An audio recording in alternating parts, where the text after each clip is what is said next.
A hungry child knocks on the door in search of a piece of bread. On the other side, a millionaire cries for the daughter he lost. Two worlds cross paths in the silence of a cold night, but what happens next no one could have predicted. The sun was setting on the Boston horizon when Michael, a 9-year-old boy, walked barefoot through the streets of Beacon Hill. His feet, covered in dust, contrasted with the impeccable sidewalks of that wealthy neighborhood. His stomach ached, not from illness but from a hunger that had lasted for days. His eyes scanned the imposing mansions, while his hands clutched a small keychain with a beaded star, the only memento he kept of his mother. Night was beginning to fall, bringing with it the characteristic chill of the city. Michael stopped in front of a private mansion. The tall white walls seemed even more intimidating in the twilight. The wrought iron gate guarded a well-maintained garden with red roses that reminded him of the ones his mother had loved so much. He hesitated for a few moments, but hunger spoke louder than fear. With trembling fingers, he pressed the doorbell. The sound echoed through the interior of the property, making his heart beat even faster. Seconds turned into endless minutes until heavy footsteps approached. The door opened to reveal a tall man, approximately 40 years old, wearing an impeccable suit, though his posture showed fatigue. His eyes, marked by deep circles, met Michael's. For a moment, something inexplicable passed between them, as if a mutual and silent recognition took place. "Mister, do you have any food?" Michael's voice came out firmer than he expected, surprising even himself. The man, Richard Mitchell, owner of one of the largest construction companies in the country, remained silent for a few moments.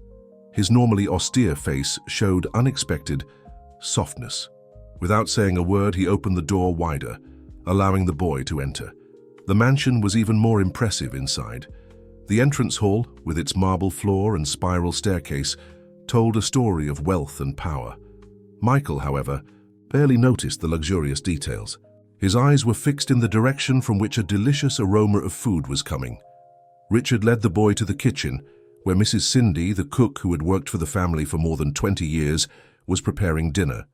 She looked at her employer in surprise, who merely nodded affirmatively. "Serve him a plate, Cindy," Richard ordered, his voice showing a gentleness that hadn't been heard in that house for a long time. Michael ate voraciously, but maintained surprising manners for someone so young living on the streets. Between spoonfuls, his eyes darted around the environment, as if memorizing every detail, every aroma, every sensation. From the top of the stairs, a female figure observed the scene. Helen Mitchell, Richard's wife, was battling advanced stage cancer and rarely left her room in recent months.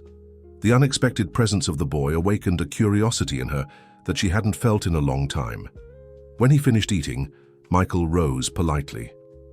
"Thank you for the food. I just wanted to eat, really." His words carried a maturity disproportionate to his age. Richard, who had remained silent watching the boy, made a sudden decision. "Do you have somewhere to sleep?" Michael shook his head negatively, clutching the keychain in his pocket even tighter. "You can stay tonight," offered Richard, surprising himself with his own generosity. "Mrs. Cindy will prepare a room for you and set aside some clean clothes." The boy accepted with a timid nod, his eyes shining with a mixture of gratitude and distrust. As he followed the cook toward the upper floor, he didn't notice Richard's intense gaze on him, nor the way Helen silently retreated to her room, taking with her disturbing thoughts about the past. While Michael was showering in the guest room, Richard wandered through the silent corridors of the mansion. His steps inevitably led him to a closed door at the end of the hallway. Sophie's room, his 8-year-old daughter, who had passed away just 6 months earlier due to a rare disease. The room remained exactly as she had left it, with her dolls perfectly arranged on the shelf and her favorite teddy bear on the bed. Richard picked up the teddy bear carefully, feeling the weight of memories in his hands. The sweet scent of children's perfume still lingered on the plush toy, triggering a wave of emotions he had been trying to suppress for months. From across the hallway, he could hear the sound of the shower and the timid movements of the boy, who inexplicably had touched something in his hardened heart. Helen watched her husband from her bedroom door. Her hair, once long and silky, was now short and thin due to the treatment. Dressed in her silk robe, she seemed a shadow of what she once was. The presence of the unknown boy had awakened conflicting feelings in her, a mixture of rejection and an inexplicable need for connection. "Why did you let him in, Richard?" Her voice came out harsher than she intended. Richard turned slowly, still holding the teddy bear. "I don't know, Helen. Maybe it's time to let a little life back into this house." The comment hit Helen like an arrow. She knew that her seclusion after Sophie's passing had created a chasm between her and her husband. The silence that followed was interrupted by the sound of hesitant footsteps. Michael appeared in the hallway wearing pajamas that were visibly too big for his small body. Helen, in an impulse she herself didn't understand, reached out and touched the boy's still damp hair.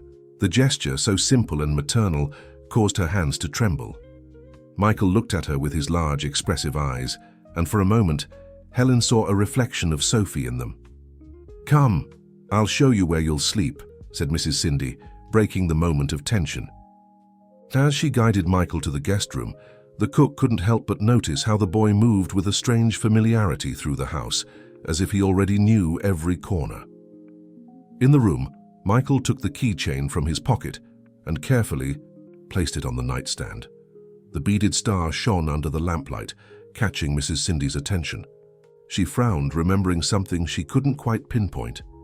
"Good night, my child," she said, adjusting the covers. "Sleep well." When the door closed, Michael lay on the soft bed, looking at the ceiling. The tears he had held back all day finally rolled silently down his face.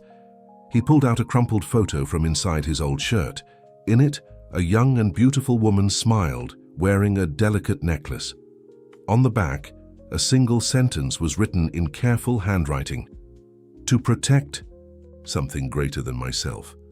In the hallway, Richard and Helen returned to their room in silence, each lost in their own thoughts, in their own suspicions. Helen opened an old drawer in her vanity, her trembling hands searching for something she hadn't touched in years. Letter yellowed by time, written by an employee who had mysteriously disappeared from Richard's company. The days began to pass in the Mitchell mansion, and Michael stayed on. There was no formal agreement, just a silent understanding among everyone. The boy showed a natural disposition to help, waking up early every morning to assist Mrs. Cindy with household chores. His small hands quickly learned to fold towels, make beds and organize objects with special care. Helen, still fighting her illness, began to observe the boy more frequently. There was something in his gestures, in the way he moved, that awakened old memories. One morning, while having her tea on the porch, she saw Michael watering the roses in the garden. The care with which he touched each flower, the delicacy of his movements, all reminded her of someone she had known a long time ago. Richard, for his part, was spending more time at home. His important meetings at the construction company began to be rescheduled, and for the first time in years he regularly had lunch at home. During these meals he observed how Michael behaved at the table, his polite manners, his correct posture, details that seemed to have been taught by someone. A particularly sunny afternoon, Mrs. Cindy found Michael sitting on the floor of the library. The boy had discovered a new sketchbook, a silent gift left by Helen on his bed. With a pencil between his fingers, he traced lines on the paper with absolute concentration. "What are you drawing, my dear?" asked Mrs. Cindy, approaching curiously. Michael lifted the sketchbook, revealing a perfect portrait of Sophie. Every detail was there: the sweet smile, the bright eyes, even the small mole she had near her nose. It was impossible that he could have known the girl, but there she was, alive on paper. The cook felt her legs weaken. How do you know that face?" "I saw it in a photo over there," answered Michael, pointing to a frame on the shelf. But there was something more in his gaze, a depth that didn't match his simple explanation. Mrs. Cindy, with trembling hands, took the drawing and brought it to Richard, who was in his office. Upon seeing the portrait of his daughter, the businessman felt the world spin. It was more than a simple drawing. It was as if Sophie were there looking through the paper. "Who taught you to draw like this?" asked Richard, his voice barely disguising the emotion. "My mother," replied Michael, who had followed Mrs. Cindy to the office. She always said that we need to draw with our hearts, not just with our hands. Richard froze. Those words, he had heard them before a long time ago, spoken by another person. His eyes focused on the keychain that Michael always carried with him, the beaded star that now dangled from the boy's shirt pocket. That same afternoon, while Michael was playing in the garden, Richard rummaged through his old drawers in the construction company office. In a folder yellowed by time, he found a photo of a former employee, Amanda Stevens, his personal secretary, who had mysteriously disappeared 9 years ago. In the photo, she held in her hands a keychain identical to Michael's, a beaded star that Richard himself had brought from a trip to Peru as a gift for her. Richard's heart raced. The coincidences were beginning to form a pattern that he could no longer ignore. Amanda had left without explanations, leaving only an enigmatic letter saying she was protecting something greater than herself. Now 9 years later, a boy appeared at his door carrying not only the keychain he had given to Amanda, but also unmistakable traits that he was beginning to recognize. The same shape of the eyes, the same discreet smile, the same extraordinary ability for drawing. Helen spent that night awake, turning over old memories in her mind. The letter she had found in the vanity drawer burned in her hands, words written by Amanda 9 years ago, words that now gained new meaning. Determined, she got up from bed and walked to the room where Michael was sleeping. The boy was breathing peacefully, his serene face illuminated by the moonlight that entered through the window. On the nightstand, besides the star-shaped keychain, Helen noticed something that made her heart stop, a delicate necklace that she recognized immediately. It was the same one that Amanda wore every day at the office, a gift that Richard had given her on her birthday. Carefully not to wake Michael, Helen picked up the necklace. Her hands trembled as she examined the jewel. On the back of the pendant, a date was engraved. It was exactly 9 months before Michael's birth. The realization hit her like lightning. The next morning, during breakfast, Helen observed Richard with different eyes. Her husband seemed different, more alive, as if Michael's presence had awakened something dormant within him. The boy, for his part, continued with his daily tasks, unaware of the discoveries that were beginning to unfold. Mrs. Cindy, preparing lunch in the kitchen, was humming an old lullaby. To her surprise, Michael began to accompany her, knowing every word of the melody. It was the same song that Amanda used to sing while working at the mansion years ago. "Where did you learn that song, Michael?" asked Mrs. Cindy, her suspicions increasing. "My mother used to sing it to me to sleep," he replied, his eyes lost in some distant memory. "Before she went away, she sang it every night." Richard, who was passing by the kitchen at that moment, stopped upon hearing the conversation. The music brought back memories of afternoons at the company, when he would find Amanda humming while organizing documents. It was another piece of the puzzle that was forming. That afternoon, while Helen was resting in her room, she heard a conversation coming from the hallway. It was Michael's voice, speaking on the phone with someone. She silently approached the, "So it's Aunt Mary, I found him."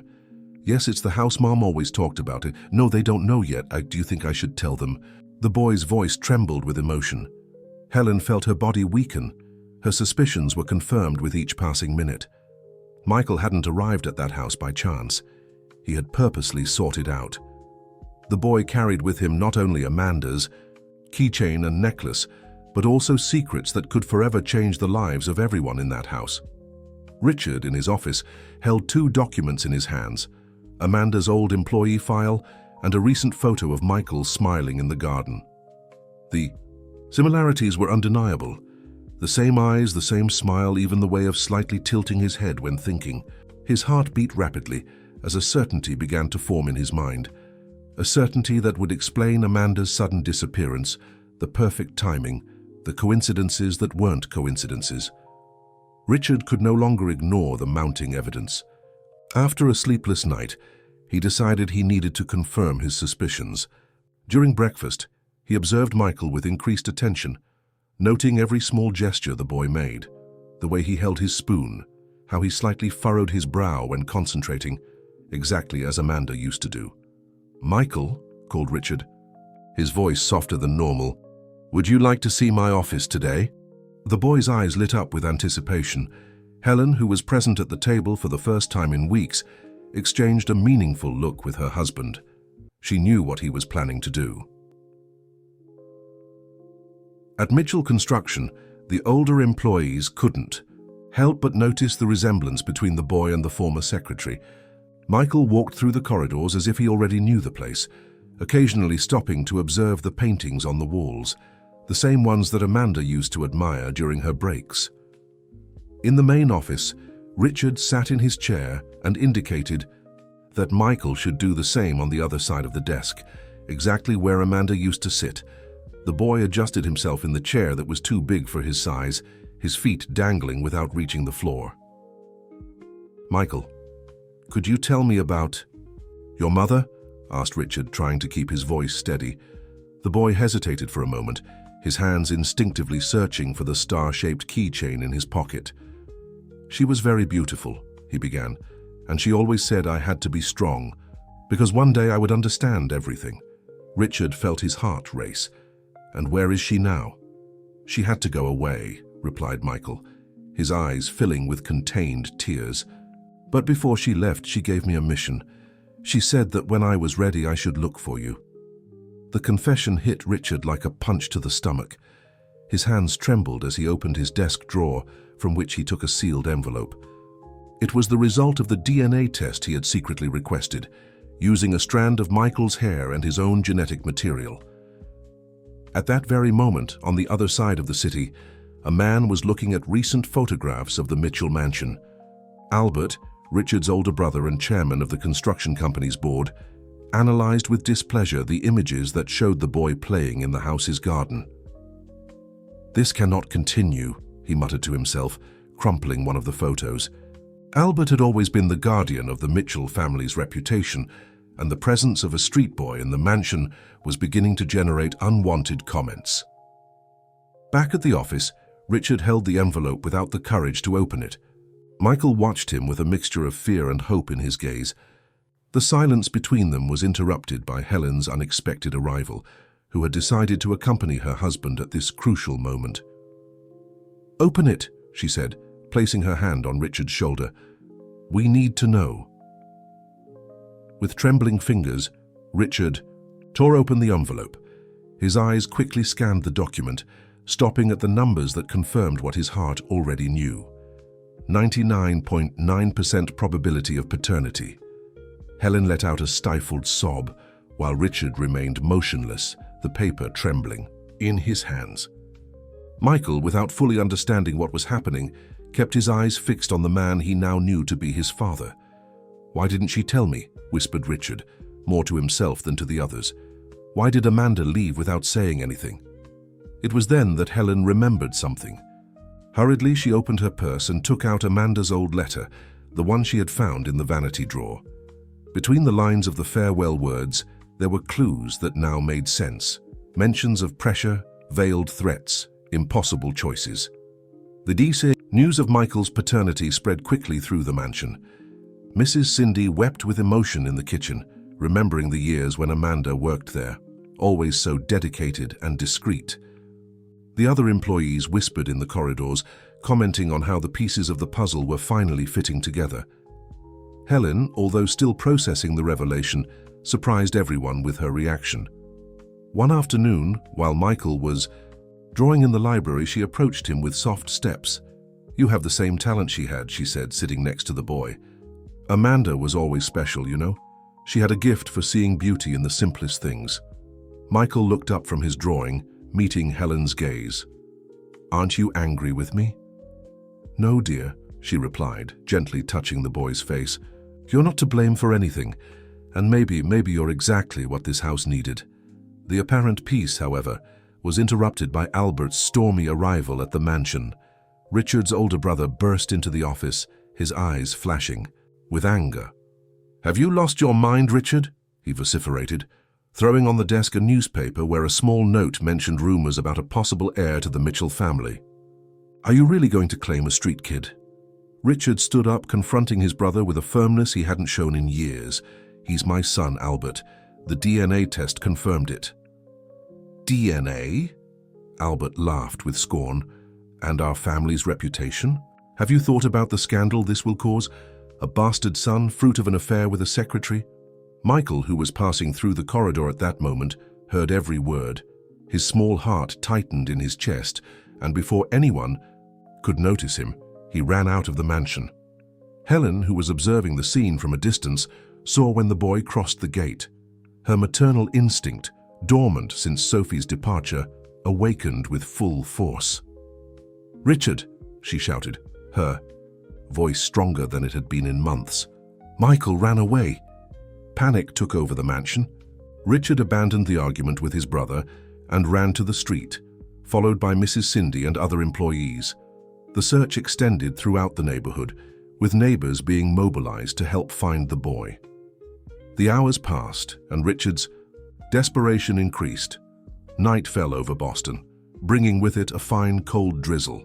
Helen, even weakened, insisted on participating in the search, being driven by car to check nearby squares and parks.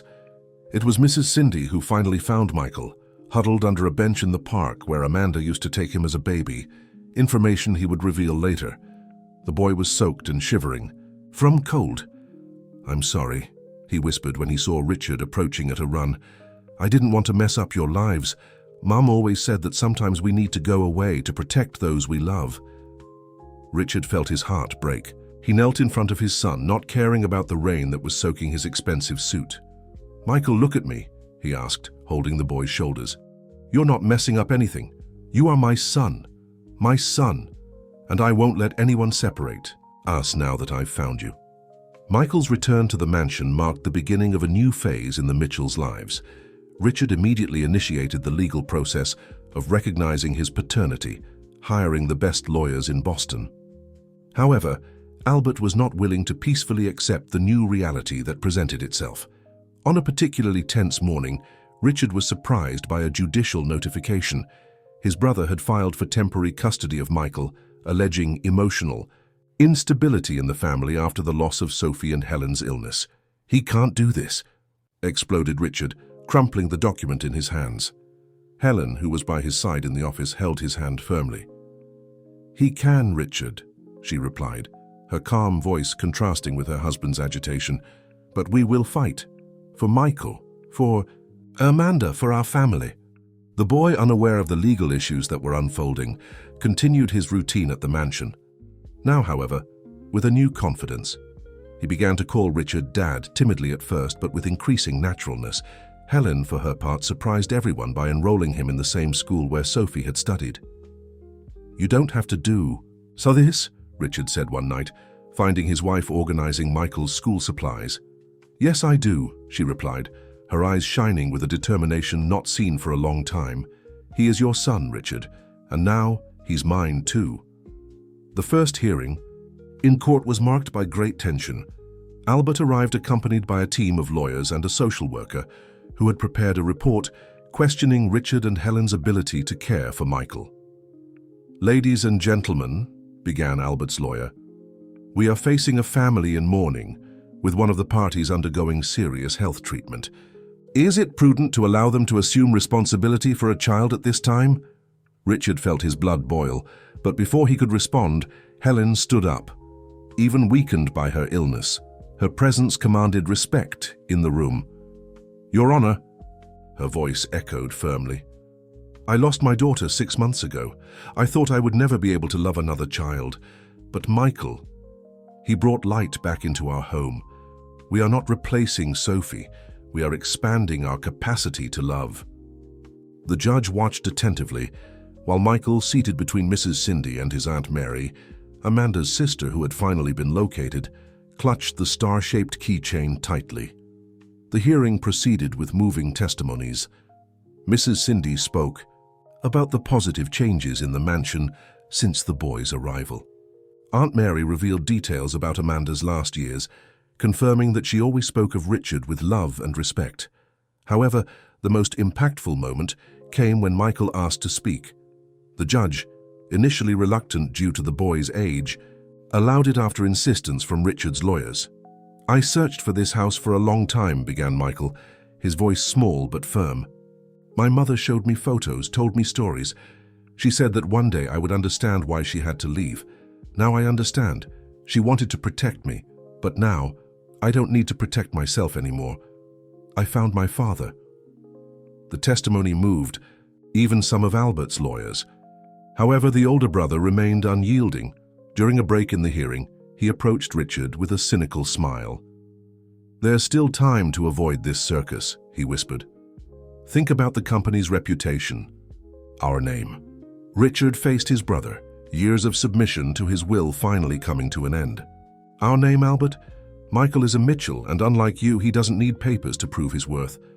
While the legal battle unfolded, Helen decided to make a discovery that would change the entire course of the story. During an afternoon when she felt particularly strong, she went to the old file room of the construction company, a place she hadn't visited in years. "Mrs. Helen," exclaimed the current secretary, surprised by her presence, "does Mr. Richard know you're here?" "I don't need my husband's permission to be here, Sandra," replied Helen with a gentle smile. "Actually, I need your help to access some old documents." With Sandra's help, Helen began to sift through files from the time when Amanda worked at the company. In an apparently ordinary folder, she found something that made her heart race. A series of emails exchanged between Albert and a private investigator. "My God," whispered Helen, her hands trembling as she read the content of the messages. So, that's what happened. The emails revealed a sordid plot. Albert had discovered Amanda's pregnancy before everyone else, and fearing a scandal that could affect his position in the company, began to pressure her, not just with veiled threats, but with forged evidence that could incriminate her for embezzlement. Helen continued her search, now with even more determination. At the bottom of a drawer, she found an old USB drive with Amanda's name on it. When she connected it to the computer, she discovered a password-protected folder. The password, Helen muttered to herself, suddenly remembering, Richard's birthday. Upon accessing the files, Helen found what she was looking for, a detailed letter from Amanda addressed to Richard, explaining everything. The letter had never been delivered, but it was there, digitally preserved like a time bomb waiting to explode. "Sandra," called Helen, her voice trembling with emotion, "I need you to print these documents now and call Richard immediately." When Richard arrived at the file room, he found Helen sitting, surrounded by papers. Her eyes, though tired, shone with an intensity he hadn't seen in a long time.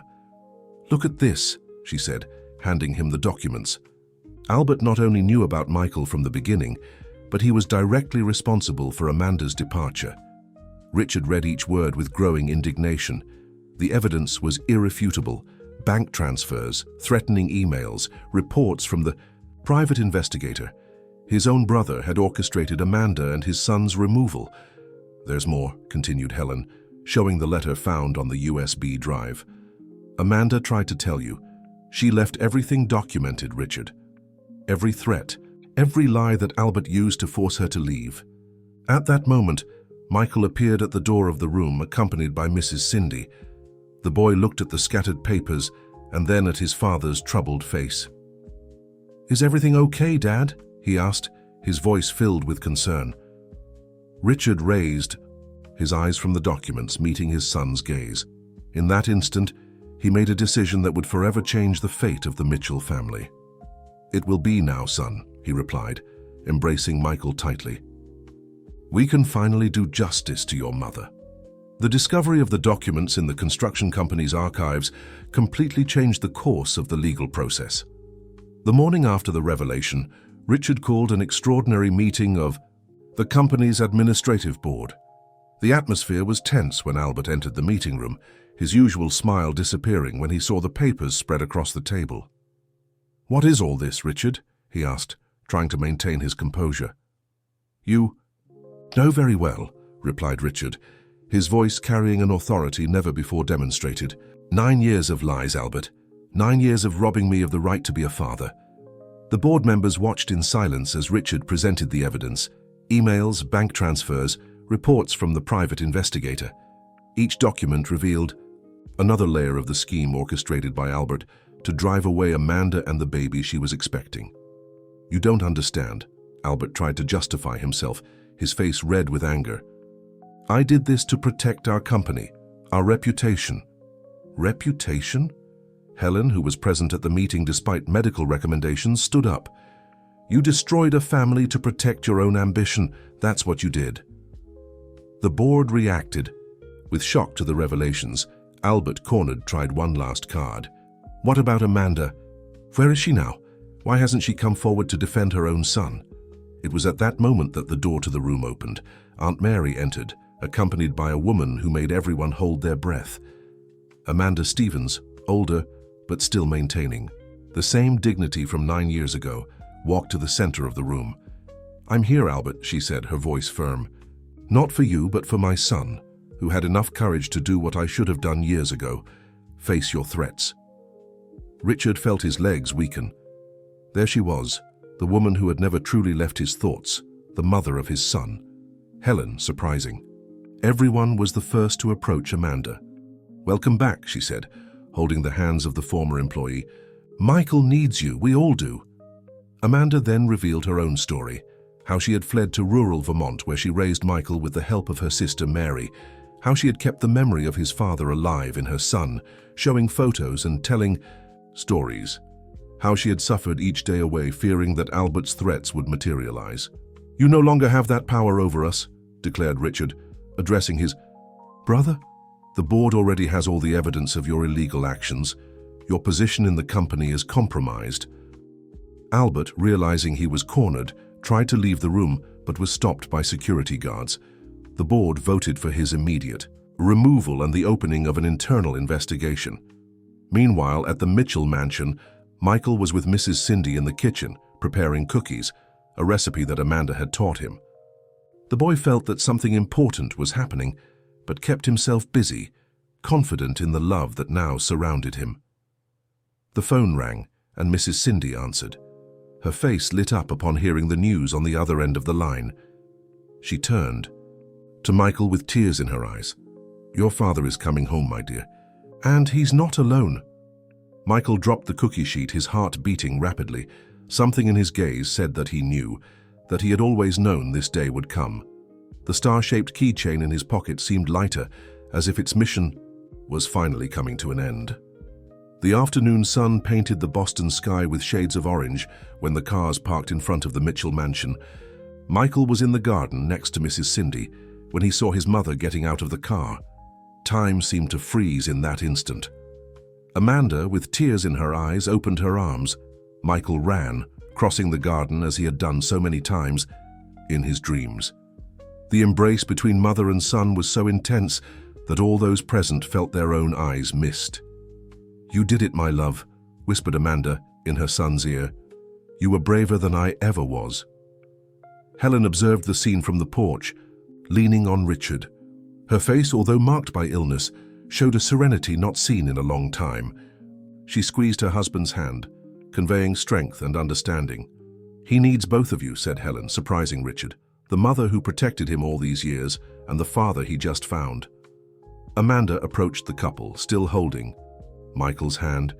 Years of absence and secrets weighed in the air, but there was also a strange sense of completeness, as if a circle was finally closing.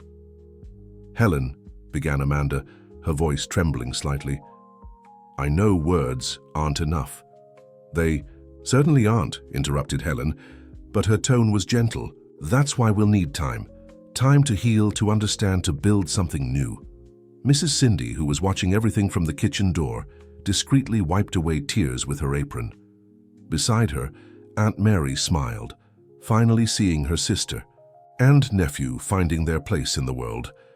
That night, the Mitchell mansion gained new life. In the kitchen, Amanda and Michael prepared together the cookies they had made so many times in their small house in Vermont. Helen, seated at the table, listened attentively to stories of the lost years, while Richard couldn't take his eyes off his son and the woman he had never stopped loving. "Mom," called Michael while decorating a cookie. "Are you going to stay here with us now?" The silence that followed was laden with expectation. Amanda looked at Helen, who nodded gently. "If everyone agrees," replied Amanda, "we can try to build something new, something different but special." "The guest house is empty," offered Helen. "You can stay there, at least in the beginning.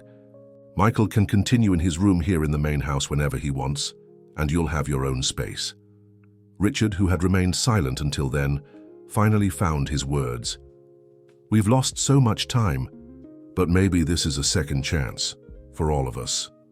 Michael smiled, a smile that carried all the wisdom of his 9 years of life.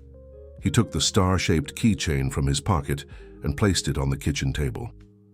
"Mom always said this star would guide us back home," he said, and she was right. Helen carefully rose from her chair and embraced the boy. Then, to everyone's surprise, she extended her arm to include Amanda in the hug. Richard joined them, and for a moment, love filled every corner of that kitchen, proving that family goes far beyond blood ties. The weeks following Amanda's return were a time of adaptation for everyone in the Mitchell mansion. The guest house, once silent and empty, came to life with her presence. Michael divided his time between the two spaces, creating a routine that gradually became natural for everyone. Helen, contrary to medical expectations, showed signs of improvement. The doctors couldn't explain it scientifically, but her own oncologist admitted there was something different about her patient. "Your tests are surprising," commented the doctor during a consultation. "It's as if your body is responding better to the treatment." Helen knew the reason. Michael's presence had brought a new purpose to her life, and Amanda's arrival, although initially challenging, completed a circle of healing that went beyond the physical. On a particularly sunny morning, Helen was in the garden, guiding Michael and Amanda about the roses she loved so much. It was the first time she shared this knowledge since Sophie's departure. "These were her favorites," said Helen, gently touching a white rose. "Sophie would spend hours here helping me care for them." Amanda held Helen's hand in a spontaneous gesture of comfort. She must have been a very special girl. "She was," replied Helen, and for the first time, she managed to smile when speaking of her daughter. "And you know, Michael has the same curious look she had when I talk about the flowers." Michael, who was kneeling to examine a rosebud about to bloom, looked up with interest. "Can you teach me everything about them, just like you taught Sophie?" The request, made with such innocence, touched Helen deeply. She looked at Amanda, seeking approval, and found an encouraging smile. "Of course I can, dear. And I'm sure Sophie would be happy to know that someone so special is helping to care for her garden." Richard, who was observing the scene from the porch, felt his heart warm. Seeing his wife, his son, and Amanda together, sharing such an intimate moment, seemed like a miracle he had never dared to dream of. At the construction company, the changes were also significant. After Albert's removal, Richard fully assumed the presidency, implementing changes he had long wanted to make. One of his first actions was to create a foundation in Sophie's name, aimed at helping children in vulnerable situations. Amanda, with her experience in administration, was invited to participate in the project. Initially reluctant, she ended up accepting after a sincere conversation with Helen. "You have a lot to offer," said Helen, "and this foundation needs someone who truly understands what these children go through." Mornings at the mansion took on a new routine. Michael continued his studies at school, now with even more enthusiasm. His grades were exemplary, and his drawings began to gain prominence in school exhibitions. Mrs. Cindy, always attentive to everything, noticed how the house's dynamics had changed. The meals, once silent and tense, became moments of gathering and conversation. The sound of laughter, absent for so long, echoed through the corridors. One afternoon, while everyone was gathered in the living room after lunch, Michael surprised them all with a special request. "I want to show you something," he said, running to his room and returning with an old shoebox. Inside it were dozens of drawings. They were portraits of all of them. Richard in his office, Helen in the garden, Amanda cooking, Mrs. Cindy with her characteristic apron, and among them were several drawings of a smiling girl in a floral dress. "I never met Sophie," explained Michael, "but Mum always told me about her, and I saw the photos that Aunt Mary could get. So I would draw, imagining what it would be like to have a sister. Helen picked up one of the drawings with trembling hands. It was a portrait of Sophie on the garden swing, exactly as she used to be. Beside her, Michael had drawn himself as if the two were playing together. The impact of Michael's drawings was profound on the entire family. Helen, especially, seemed to have found a new way to keep Sophie's memory alive. She began to spend more time with Michael, sharing stories about her daughter while they cared for the garden together. Amanda observed this connection with a mixture of emotion and gratitude. One afternoon, while helping Helen organize old photos of Sophie, she finally found the courage to express something she had kept for years. "When I discovered I was pregnant," began Amanda, her voice soft, "my greatest fear wasn't Albert's threats. It was thinking that my son might take Sophie's place in your hearts." Helen stopped what she was doing and looked directly at Amanda. "No child takes the place of another. Love doesn't work that way. Michael taught us that in the most beautiful way possible." Richard, who now spent more time at home, began to establish a special routine with his son. Every afternoon after work, the two would meet in the office to share the day's events. Michael would show his drawings and schoolwork, while Richard told stories about his own childhood. One of these afternoons brought a special surprise. Michael arrived from school particularly excited, carrying a golden envelope. "Dad, Mom, Mrs. Helen," he called, barely containing his excitement. "My drawing was chosen for an important exhibition." The drawing in question was an impressive work for a 9-year-old boy. It portrayed the mansion's garden, with all of Helen's roses in precise detail. In the center were 4 main figures: Richard, Helen, Amanda, and Michael himself. And hovering above them like a guardian angel was Sophie, smiling her characteristic smile. "The title is My Complete Family," explained Michael, proud. Helen felt tears run down her face, but this time they were tears of joy. Her treatment was progressing surprisingly well, and doctors were beginning to talk about remission. "It's a miracle," commented her oncologist during a consultation. "Your response to the treatment is extraordinary." But Helen knew it wasn't just the medical treatment. It was the love that had found a new way to exist in her life, through Michael, through acceptance of Amanda, through the renewal of her relationship with Richard. One night, after everyone had retired, Michael stayed a little longer in the studio. Sitting at his drawing desk, he began to work on a new piece. On the paper, the features of an 8-year-old girl emerged, smiling among white roses, and beside her, a 10-year-old boy, with brushes in his hands and dreams in his eyes. Sometimes, he wrote in the margin of the drawing, "We need to lose our way to find an even more beautiful one." Helen, who was watching from the door without him noticing, felt her heart fill with love. The boy who had once knocked on her door asking for food had transformed into the link her family needed to reconnect with life, with love, with hope. Amanda joined her at the door, and the two women shared a look of deep understanding. They were no longer the wife and the former employee, the biological mother and the heart's mother.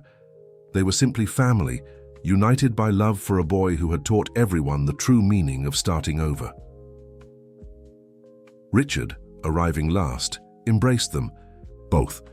Together they watched Michael give the finishing touches to his drawing, while through the studio window, the rose garden shimmered under the moonlight, its white and red flowers dancing gently in the night breeze, like an eternal reminder that love, when true, always finds its way back home.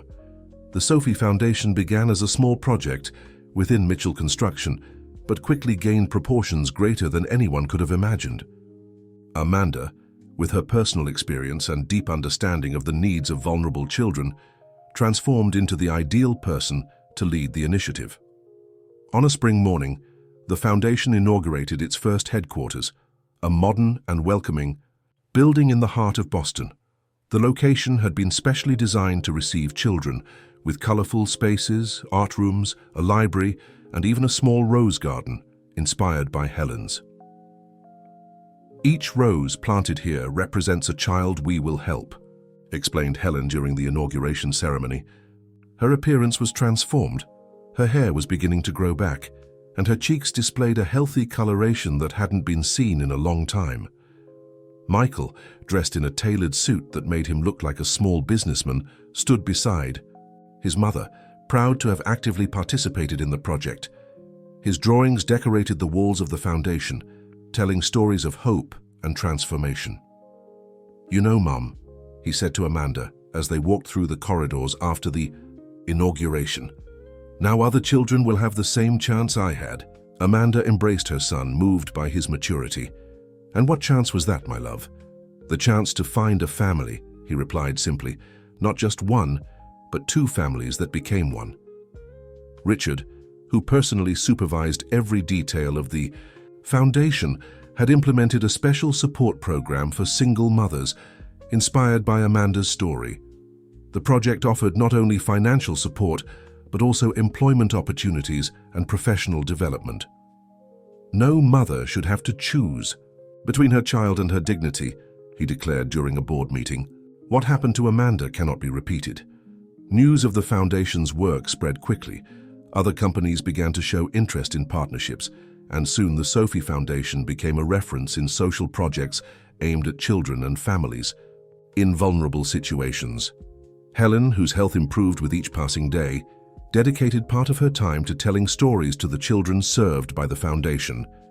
Her rose garden at the mansion became a place of learning, where she taught children the value of patience and care through the cultivation of flowers. "Sophie would love this," she commented to Richard one afternoon, as they watched a group of children learning to plant their own seedlings, seeing her name being used to bring hope to so many people. Mrs. Cindy, who now coordinated the foundation's kitchen, implemented a healthy eating program and cooking classes for the families served. Her care and dedication made each meal served more than just food. It was a form of love.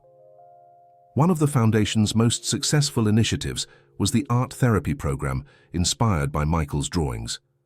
Children who arrived shy and frightened found in brushes and pencils a way to express their feelings and dreams. "Each drawing tells a story," explained Michael to new students in the program, showing his own works, "and each story deserves to be heard and valued." Amanda, observing her son in his role as a little mentor, could not contain her pride. Michael had transformed his own life experience into something greater, something that now touched the lives of other children. One afternoon, while organizing documents in her new office at the foundation, Amanda found an old letter, the same one she had written to Richard years ago, explaining her departure. Rereading the words, she realized how everything had changed. "Sometimes we need to get lost to find a better path," she reflected, storing the letter in a special folder she kept for Michael. One day, when he was older, he would fully understand his story. Time passed, and with it came significant changes in everyone's lives. Helen, to the surprise and joy of her medical team, entered complete remission. Her tests showed increasingly positive results, and her energy gradually returned, allowing her to dedicate herself even more to the Sophie Foundation. On a special afternoon, Helen gathered the family in the rose garden. The place, which had once been a sanctuary of mourning, now pulsated with new life. Sophie's white roses harmoniously shared space with new varieties, each representing a new chapter in the family's story. "I have something to share with you," announced Helen, her face radiant. "The doctors confirmed today. I'm officially cured." The news was received with emotional hugs and tears of joy. Michael, who was sitting between Amanda and Richard, was the first to react, jumping up to embrace Helen with all his strength. "Knew it!" he exclaimed, his eyes shining. "The roses never lied. They were getting more beautiful every day, just like you." Richard embraced his wife tenderly, allowing himself to cry openly for the first time in a long time. Amanda joined the collective hug, completing the family circle that had formed in such an unexpected way. Mrs. Cindy, who observed the scene from the porch, smiled through tears. As a silent witness to the entire journey, she, more than anyone, understood the significance of that moment. "I'm going to prepare that special cake," she announced, already heading to the kitchen. "Today is a day to celebrate." The news of Helen's recovery coincided with another important event, Michael's first individual exhibition at school. His drawings, which had always been special, now told a complete story, the story of his family. The school hall was filled with people admiring the young artist's works. Each drawing narrated a different chapter. There were portraits of Amanda from the days she worked at the construction company, of Richard in his office, of Helen in her rose garden, and of course, several portraits of Sophie, the sister he never knew but who was an inseparable part of his story. "How can you draw so well someone you never met?" asked a teacher, admiring one of Sophie's portraits. Michael smiled, that smile that had the power to illuminate any environment. "I do know her," he replied with simplicity. "She lives in the hearts of all the people I love. And when you love someone, you don't need to see with your eyes to truly know them."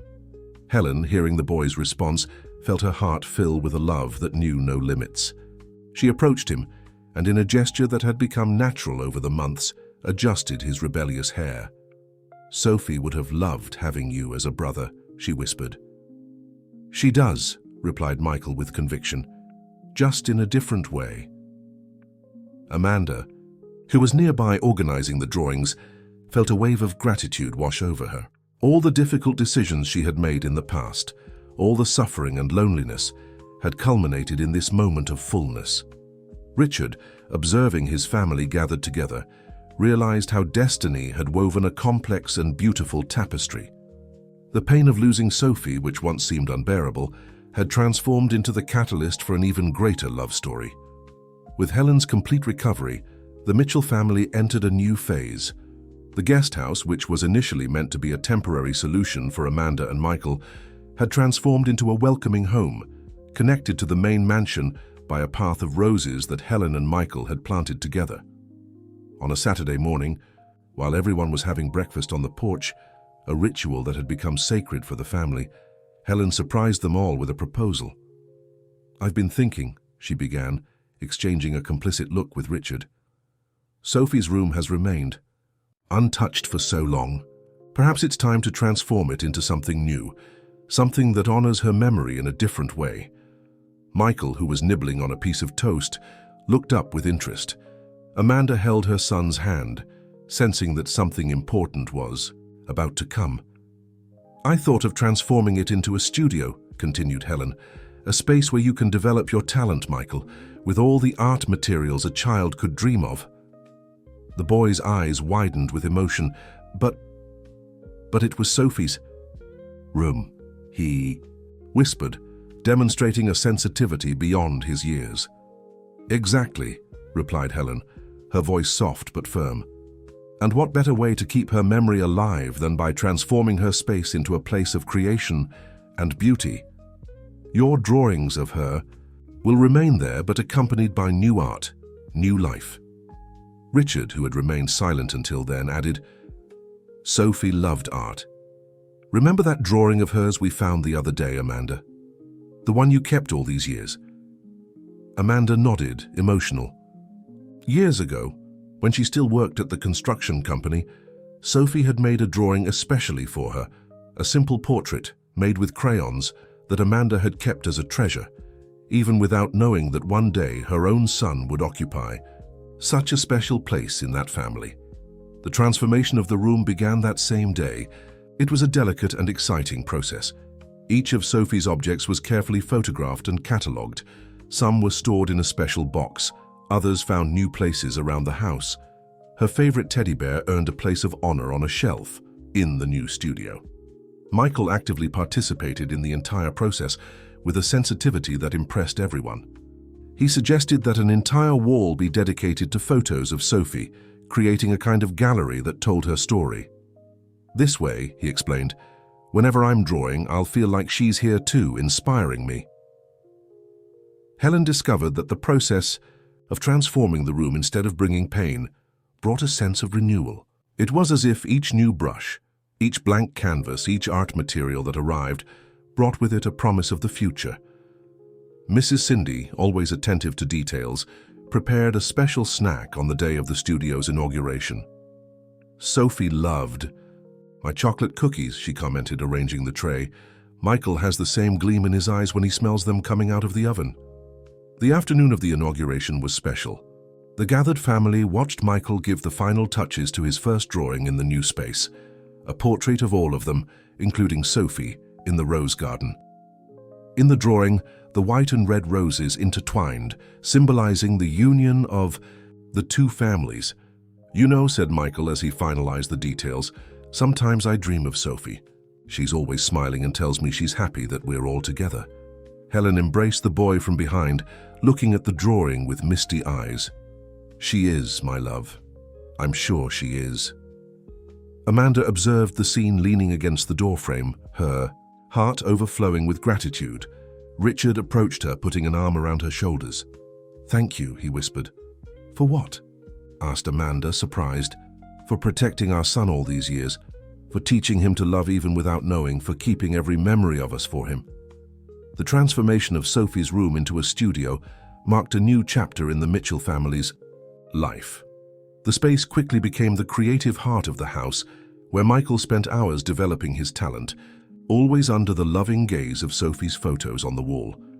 With the growing success of the Sophie Foundation, Amanda decided to implement a new project: art workshops for children in vulnerable situations, inspired by Michael's story.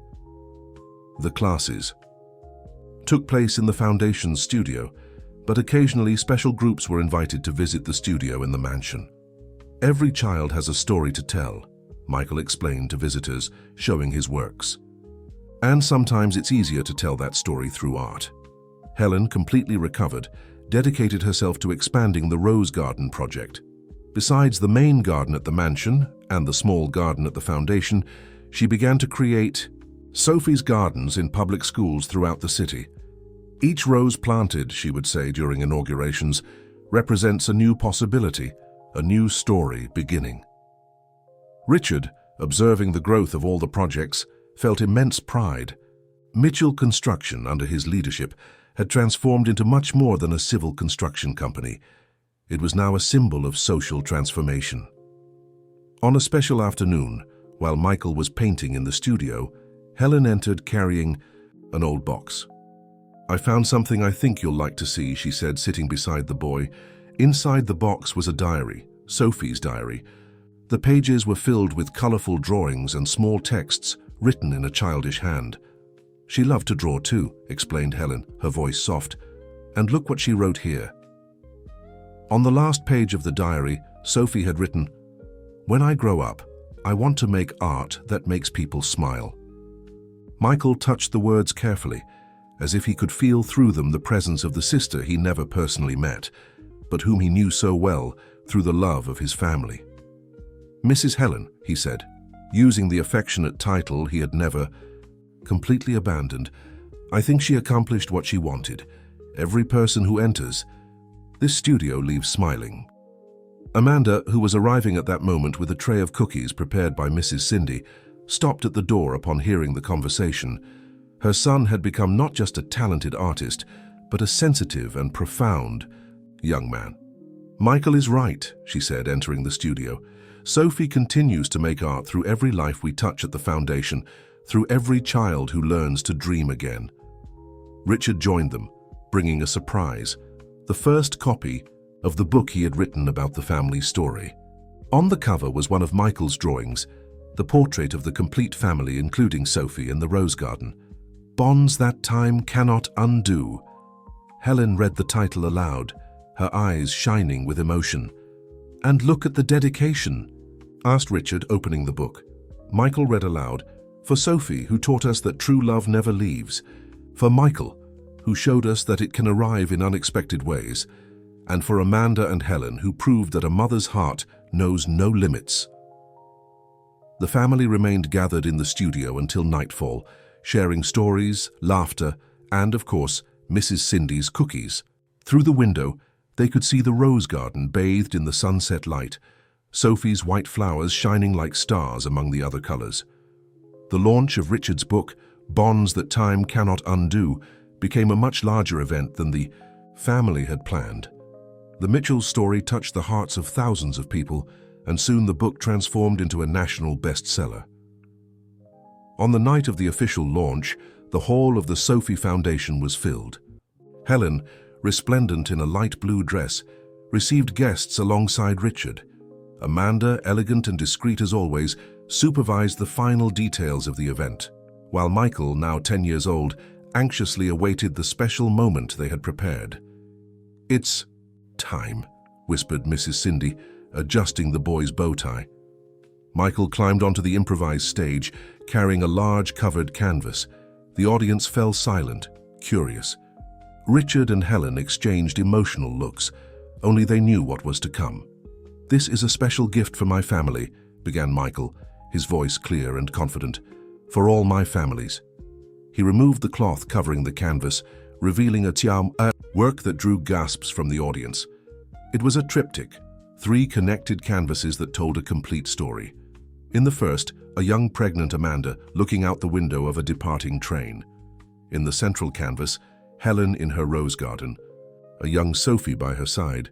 And in the third canvas, the current family gathered in the studio, with the image of Sophie hovering over them like a guardian angel. "I called this work The Cycle of Love," explained Michael, "because true love always finds its way back home." Helen couldn't hold back her tears. Amanda embraced her son tightly, proud not only of his artistic talent, but especially of his sensitivity and deep understanding of the meaning of family. Among those present was Albert, Richard's brother. After serving his sentence for his past actions, he had undergone a profound transformation. That night, he timidly approached Michael. "Nephew," he said, his voice choked, "your talent is extraordinary, but even more extraordinary is your heart." Michael looked at his uncle with his wise child's eyes. "You're also part of this family, Uncle Albert, if you want to be." The boy's gesture of forgiveness touched Albert deeply. Richard, observing the scene, realized that the cycle of healing was complete, not just for his immediate family, but for everyone involved. During the signing session, a line formed not only for Richard to sign the book, but also for Michael to autograph prints of his work. Each person who passed had a story to share, of loss, of reunion, of hope. An elderly lady holding the book against her chest approached Helen. "Your family," she said, emotional, "made me believe in miracles again." Helen smiled, holding the lady's hands. "They're not miracles," she replied. "It's love. The kind of love that transforms pain into beauty, absence into presence, endings into new beginnings." In the foundation's garden, Sophie's white roses shimmered under the night lights. Amanda paused a moment to admire them, recalling her own journey, from young secretary in love to single mother on the run, and now finally part of a family that transcended blood ties. "Mom," called Michael, approaching with a radiant smile, "Mrs. Cindy is serving those special cookies. Come." Amanda followed her son, observing how he moved with ease among the guests, stopping here and there to explain details of his work or share a story. He had inherited not only her talent for drawing, but also Richard's ability to captivate people and Helen's sensitivity to understand the hearts of others. The success of Richard's book and Michael's exhibition brought an unexpected wave of interest in the Sophie Foundation. Business people, artists, and educators from across the country began to seek out the institution, interested in replicating its work model in other cities. Helen, completely recovered and full of energy, took on the mission of expanding Sophie's Gardens. Her vision was clear: to create spaces of healing and renewal in every place that embraced the project. "Each garden," she explained during an interview, "is like an embrace for those who need hope. The roses are just the beginning of transformation." Amanda, for her part, developed a special program within the foundation, a project to support single mothers, offering not just financial and professional support, but also psychological and legal guidance. "No woman should have to choose between her dreams and her children," she would say in the lectures she began to give. "Sometimes we just need an outstretched hand to find our way." Michael continued. To surprise everyone with his maturity and talent, his studio became a meeting place and healing space where children from the foundation could express their stories through art. On a special afternoon, while organizing a new exhibition with the children's works, he made an exciting discovery. In the bottom of a drawer from Sophie's old room, he found a yellowed envelope with his name on it. "Dear Michael," said the letter written by Helen months before, "when you find this letter, it means our studio is already a place of joy and..." creation. Sophie always said she wanted to be an artist when she grew up. Through you, somehow, that dream of hers comes true every day. Richard, upon learning of the letter, decided to surprise the family. On the one-year anniversary of the studio, he gathered everyone for an intimate celebration. "I have an announcement to make," he said, his voice laden with emotion. "From today on, officially, this space will be called Sophie and Michael Studio, where dreams meet." The news was received with emotional embraces. Mrs. Cindy, always present at important moments, served a special cake decorated with sugar, roses, white and red, symbolizing the union of the two stories that were now one. That night, after everyone had retired, Michael stayed a bit longer in the studio. Sitting at his drawing table, he began to work on a new piece. On the paper, the features of an 8-year-old girl emerged, smiling among white roses, and beside her, a 10-year-old boy with brushes in his hands and dreams in his eyes. Sometimes, he wrote in the margin of the drawing, "We need to lose our way to find an even more beautiful one." Helen, who was watching from the door without him noticing, felt her heart fill with love. The boy who had once knocked on her door asking for food had transformed into the link her family needed to reconnect with life, with love, with hope. Amanda joined her at the door, and the two women shared a look of deep understanding. They were no longer the wife and the former employee, the biological mother and the heart's mother. They were simply family, united by love for a boy who had taught everyone the true meaning of starting over. Richard, arriving last, embraced them both. Together they watched Michael give the finishing touches to his drawing, while through the studio window, the rose garden shimmered under the moonlight, its white and red flowers dancing gently in the night breeze, like an eternal reminder that love, when true, always finds its way back home. As the years passed, the story of the Mitchell family became a beacon of hope for many. The Sophie Foundation expanded to 3 more states, each location maintaining the essence of the original: a rose garden, an art studio, and programs designed to heal and transform lives. Michael, now in his teens, had grown into a thoughtful, young man whose artistic talent continued to flourish. His paintings were displayed in galleries across the country, always with the same theme: the power of unexpected love to transform lives. On Michael's 16th birthday, Richard and Helen organized a special surprise. They converted part of the garden into a permanent exhibition space where Michael's works could be displayed alongside those of the children from the foundation. The Circle Gallery, they named it, in honor of Michael's triptych that had started everything. During the inauguration ceremony, Amanda stood proudly next to her son, watching as he graciously received congratulations from art critics and foundation supporters alike. "Mom," Michael whispered during a quiet moment, "do you ever think about how different our lives could have been if I hadn't found the courage to knock on that door?" Amanda smiled, squeezing his hand. "Every day. But I believe we would have found our way here somehow. Some paths are meant to cross, no matter what." Across the room, Helen was explaining the symbolism of the white roses to a group of visitors. Her recovery from cancer had remained complete, and she often said that her second life had more purpose and joy than she could have imagined. Richard, watching his family from a distance, felt a profound sense of gratitude. The pain of losing Sophie would never completely disappear, but it had transformed into something that created beauty and purpose in the world. Later that evening, as the celebration wound down, the family gathered in the Sophie and Michael studio for their own private moment. Mrs. Cindy brought in her famous chocolate cookies, now a tradition for all special occasions. "I have something to show you all," said Michael, pulling out a small wooden box from beneath his work table. Inside was a new star-shaped keychain, this one made of silver, with 5 points, one for each member of their extraordinary family. "Sophie, Mom, Dad, Mrs. Helen and me," he explained, touching each point, 5 stars that formed a constellation no one could have predicted. As they embraced, the moonlight streamed through the window, casting a gentle glow on Sophie's photographs. Outside, the roses, both red and white, swayed gently in the evening breeze, their petals catching the silver light. In that moment, in the warmth of the studio filled with art and love,